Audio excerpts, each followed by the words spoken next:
What's up, everybody? This is your boy Dalton Jensen coming back with another episode of A Bone to Pick. I missed last week because I was in the great state of Idaho in Lava Hot Springs. If you've never been there, check it out. It's absolutely beautiful. The river's beautiful. The swimming pool there is beautiful. It was a lot of fun. Took the kids. It was great. Shout out to Gabino Grimes for the swag. His latest album, Darby Hent, is a banger. It's absolutely wonderful. So let's jump into this. The first thing we got to talk about is the movie Cruella on Disney Plus just launched. Phenomenal movie. I got a little mad because of the backlash that it was getting from people in Christianity. I guess maybe not in general. I did see some pros for this random post that was flying around Facebook. I don't want to make this too long because I get way too fired up. But this is not a hill that Christians should want to die on. As an active member of my faith, there was nothing wrong with the movie. 10 out of 10. Emma Stone killed it, absolutely crushed it. The story was phenomenal. It set up Cruella from like my childhood watching 101 Dalmatians perfectly. There's way more things that we could be worried about. Disney movies, in my opinion, not one of them. In the article, she mentions like a lot of scriptures and things like that. I'm here to tell you, I'm very well versed in everything. I saw nothing wrong with it.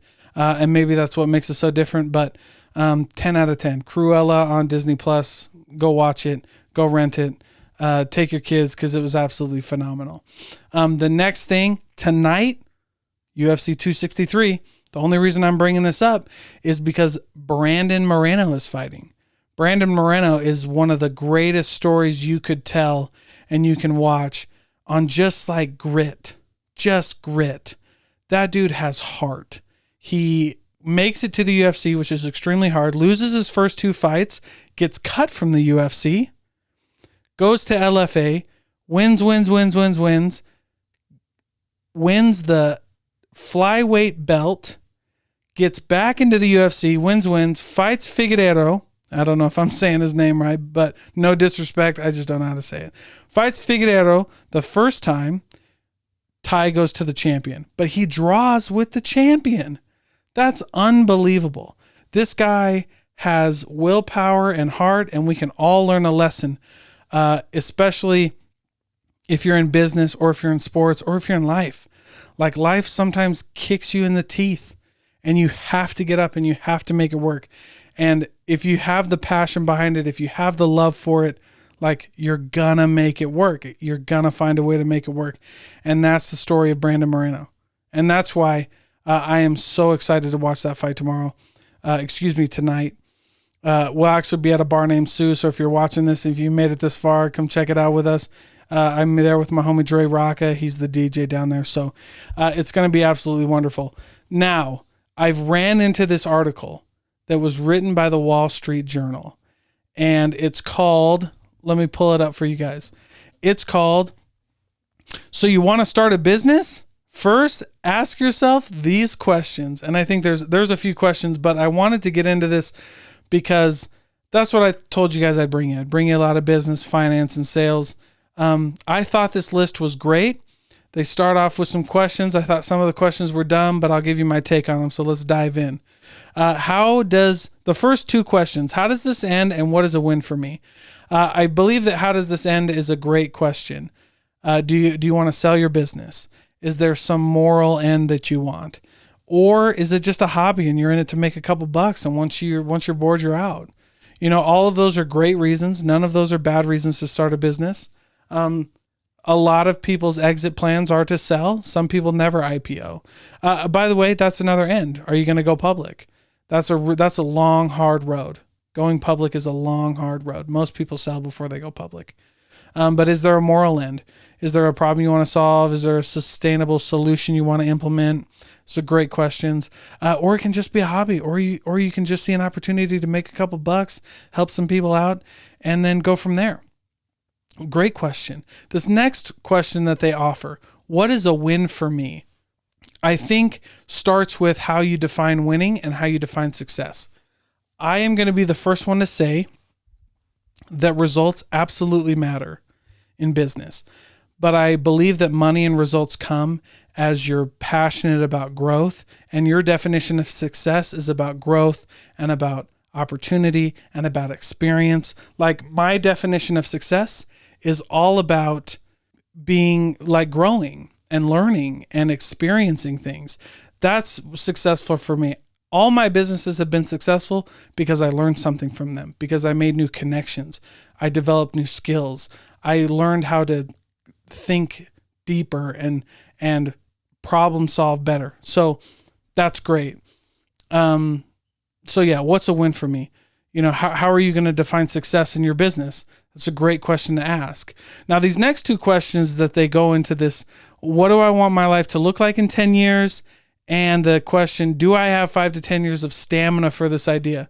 So, they offer some insight into what that means. I don't really like either one of these questions.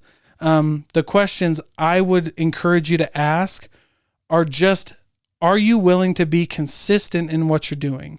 Consistency is the number one ingredient for success. That's it. Are you willing to day in and day out do the things that are necessary to grow your business, to make it profitable, to enhance the user experience, etc., etc.? Are you willing to be consistent? That's the only question you need to ask yourself, because a lot of people don't start their businesses because they feel like they have to be married to those for 10 years. You don't. If you feel like you've learned what you needed to learn and you've done what you need to do, like, jump ship. It's totally fine. There's no reason dying with a sinking ship. The first business I had lasted a year because I quickly realized that it wasn't for me. But I learned a lot. I made a little bit of change. I learned a lot of skills. I met a lot of good people. I learned how to start my next business. And then I went from there. And so it was absolutely great. So those two questions can be really combined into one. Are you willing to be consistent? The next question, I don't like how it's worded, but it is, do my strengths and weaknesses make me a good fit for this work? The reason I don't like that question is because there's a ton of people who are in industries that they never thought they'd be in. I've interviewed over 100 business owners, creatives, and entrepreneurs. And the conversation always starts with them saying, I had no idea I'd end up here. And that they had no idea that they would end up in that industry. And so your strengths, again, are these soft skills that should be translatable into different things, right? Now, when you're starting a business, when you're starting an entrepreneur, a self-audit is absolutely necessary to determine whether or not you're going to be consistent, to determine whether or not you love this or not. Because it's not for everybody. That's why I'm not a 9-to-5 basher. Like, if you want a 9-to-5, go get your change, man. There's nothing wrong with that. There's nothing wrong with a 9-to-5. I have 2 businesses, a podcast, and a 9-to-5 because I love my 9-to-5. There's other reasons, but it gives me a reason to get out of the house, helps me get health insurance and all that things. I love my 9-to-5. So don't necessarily worry about your strengths and weaknesses, but do a self-audit. Make sure you're in it for the right reason and you're in it to win it. The next question is, can I be profitable? A lot of people think I get too woo-woo on this stuff. Making money comes as you define success the right way, as you're passionate about growing and learning, and as you double down on your strengths and find people who can help you with your weaknesses. Like, you need a good team. But money, you will absolutely make money if success for you is about the journey and your passion is about the journey, and you know that as you learn and grow and as things happen to you, that it's all just learning. And money definitely comes. Money absolutely comes if you're consistent and if you're passionate about the journey, if you love the journey. So don't get it twisted. I don't think you should go into business to lose money, but you should definitely make sure you're doing it for the right reasons. The next question is a big one that hits a lot of people. What are the core values I want for the business, and how do they conflict with profitability? This one's a big one. This one is for the one I see this a lot in my operations consulting business that kind of spun off of the podcast is sales. People think it's a swear word. People think you have to be pushy. Sales in its purest form, in its most authentic form, is just helping people. If you ever go to a sales training and the sales trainer says, I'll teach you how to bat 100, leave, because it's a scam. I think that's one of the beautiful things about sales, is knowing that you're not going to sell everybody, and that you have ideal clients and you have non-ideal clients. You have people that you shouldn't work with. Okay. I think that's more self-aware than realizing you can sell everybody, because it's not for everybody. In fact, scarcity is a sales idea, right? This idea that scarcity sells. So anyway, but that's a big one, right? Like, some people get into business and they have a really good idea, and then they hear story after story after story, and they lose money. And if you really love your product or service and you know it's going to change the world, you're doing your customers a disservice by losing money. 100%. All day. So if you can't sell, find somebody who will. And if some of your values conflict with profitability, find somebody who can help you. Find somebody who does it authentically.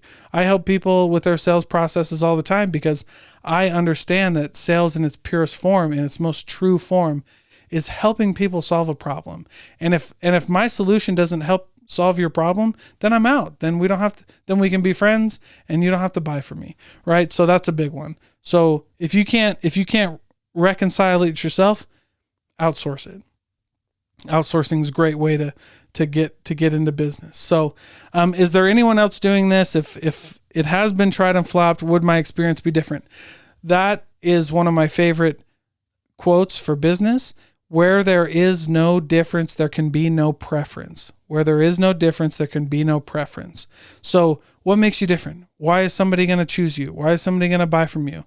Those are questions that you got to start with, for sure, in business. Why is somebody going to do business with you? What makes you different? Is it pricing? Is it your value proposition? Is it you? You definitely got to figure that out. The next question, how much am I prepared to put in and lose entirely? That's it. This is a risky business, and it's unforgivable. And sometimes we lose a lot. Sometimes we win. Sometimes we lose. So how much are you willing to lose? It's a great way to do it. And then, how much are you willing to lose, and how bad do you want it? I think those are great questions to ask. Will somebody part? This is the next question. Why will someone part with their discretionary income and buy this? If you don't know what discretionary income is what an individual has left after savings and their normal expenses, right? Living expenses. So what do they have extra? And that's a big deal, because not a lot of people have very much discretionary income. So you got to make it very compelling for them to want to buy what you have. All right. And will people love it enough to tell other people about it? That's another question you got to ask yourself. What kind of peer mentorship or industry experience do I need? Again, experience comes as you go. So just go. But do find good mentors. Find somebody who's done what you want to do. Take them out to dinner, pick their brain, start a podcast and invite them on the podcast and ask questions. I didn't realize that some of these people would have never gone to lunch with me, but they would come on a podcast. So start a podcast. It's a great way to do it. Do I want to spend that much time by myself? I didn't like this question. When I started as an entrepreneur, I found my tribe. I found people who loved me. I found out who my friends were. I found my team. And it can get lonely sometimes, but it's a lot less lonely than you think. If you are humble enough to find your team, give, network, it can be very rewarding, and it doesn't have to be as lonely as you think. So let's get that straight. If business doesn't go as planned, are there other benefits that make it worthwhile? That's what I mentioned before. Not so much a question as a principle that you need to be ready for, that you need to be in this for the long haul, for the journey, for the learning, for the experience, for the new skills, for the new set of problem solving that you're going to get. So are you going to do it whether it succeeds or not? And by the way, that's very powerful. Most of the time you win. When you go into a situation and you say, if I make it or if I don't, I'm coming out a winner, then you win. And I believe that more money comes that way. The last question they ask If there's a major crisis, shutdown, stay-at-home order, how will I respond? 2020 taught us one thing, taught us a big thing, that no one's safe, that you got to pivot, that you got to move, that you got to keep going. And that's why I didn't like those 2 questions before, the 10-year, 5-year questions, because don't be afraid to pivot. Don't be afraid to bail on this idea. Don't be afraid. I met so many people, 50, 60 different business owners and entrepreneurs in 2020 who found another way to make money. This is where I disagree with Dave Ramsey. Dave Ramsey says that your income is your biggest wealth building tool. I think your skills are your biggest wealth building tool. Develop as many skills as you can, marketable skills that people will pay for, whether that's a service, whether that's a hard skill. I can make something. I'm a plumber, I'm an electrician, I'm a sales ops guy, I'm an accountant or whatever. Like get some skills, because if you lose your job today, those skills can help you pay the bills. All right. And that wasn't supposed to rhyme, but that's my tagline now. So, just be ready to pivot. Now, that was the last question. And I loved those questions. I loved going through that article because I've interviewed more than 110 business owners, entrepreneurs, and creatives. The same lesson that comes up over and over and over and over and over again is they just started. They didn't really know. They didn't have their whole plan together. They didn't have the vision together, but they knew they loved it. They knew they were passionate about the journey. They wanted to learn something. They wanted to experience it, and they just went for it. They just started. So if you're thinking about starting a business, thinking about starting a podcast or any kind of entrepreneurial venture, just start. My motto is commit first, figure it out later. I learned that from Grant Cardone, and it's paid me so much money, it's not even funny. So just start and have fun. And tune in next week for A Bone to Pick, episode 4. I'll be on Saturday. Also, if you've made it this far, thank you so much. Join my Discord. I'll have the link in the chat below. And I hope you guys absolutely crush it. If you need anything from me, let me know. But peace out.